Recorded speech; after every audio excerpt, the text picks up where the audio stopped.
आज अतिशय टेस्टी असा नाश्ता मी तुम्हाला सांगणार आहे आणि अतिशय झटपट होणार आहे आणि मुलांना तर खूपच आवडेल, पण सर्वांनासुद्धा आवडेल. खूप सुंदर लागतो खायला. चला पटकन रेसिपीला इथे आपण सुरुवात करू. इथे मी बटाटे घेतलेले आहे. 2 किंवा 3 बटाटे तुम्ही घेऊ शकता आणि त्याला काय करायचं, आपल्याला बॉईल करून घ्यायचं कुकरमध्ये. 3 ते 4 शिट्ट्या होऊ द्यायच्या आणि नंतर थंड झाल्यावर बटाटे काढून घ्यायचे आणि त्याची आपल्याला साल काढून घ्यायची आहे.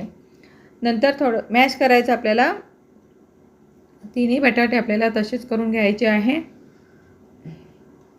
आणि त्यामध्ये आपल्याला बाकीचे जिन्नस टाकायचे आहे.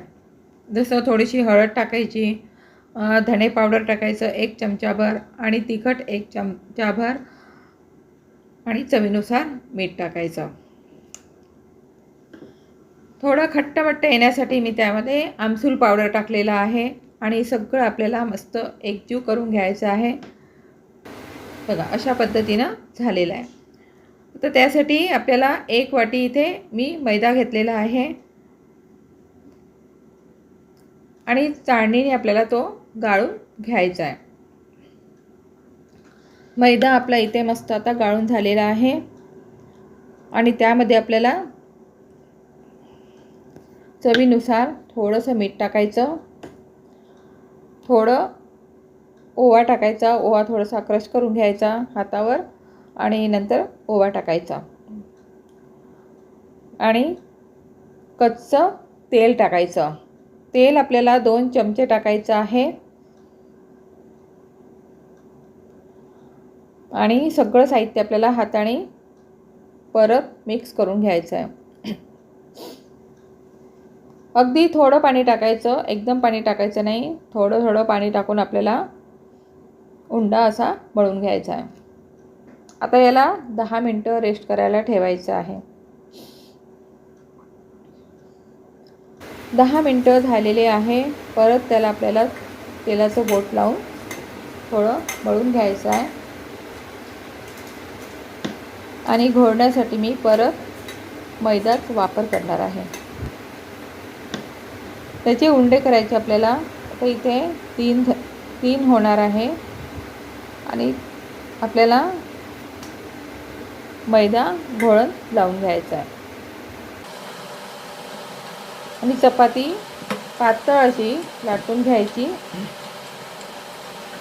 खूप जाडसर आपल्याला ठेवायची नाही आणि त्यावर आपल्याला बटाट्याची जी आपण भाजी केली होती ना, ते स्टफिंग आपल्याला त्यावर लावून घ्यायचं आहे. पूर्ण काठभर लावून घ्यायचं आणि त्याला काप करून घ्यायचे आहे. नंतर राऊंड करायचा. तसा तुम्ही पूर्ण राऊंड करू शकता लास्टपर्यंत, परंतु मी अर्धाच करणार आहे आणि मधातून परत काप करणार आहे.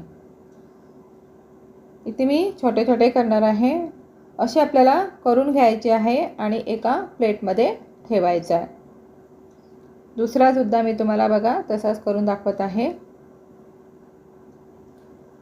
नंतर काय करायचं, थोडंसं हातावर घ्यायचं आणि थोडं प्रेस करायचं त्याला आणि परत असं बोटाने हलक्या हाताने दाबून घ्यायचं आहे किंवा तुम्ही त्याला वेगळेसुद्धा आकार देऊ शकता.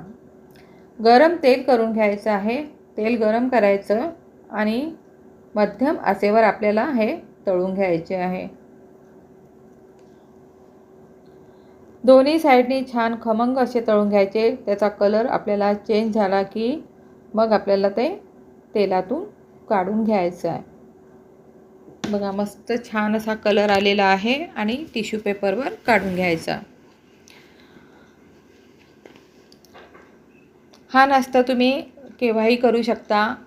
उन्हाळ्यामध्ये आपल्याकडे पाहुणे येतातच. तुम्ही पाहुण्यांनासुद्धा करून देऊ शकता किंवा ब्रेकफास्टला आणि मुलांनासुद्धा केव्हाही करून देऊ शकता.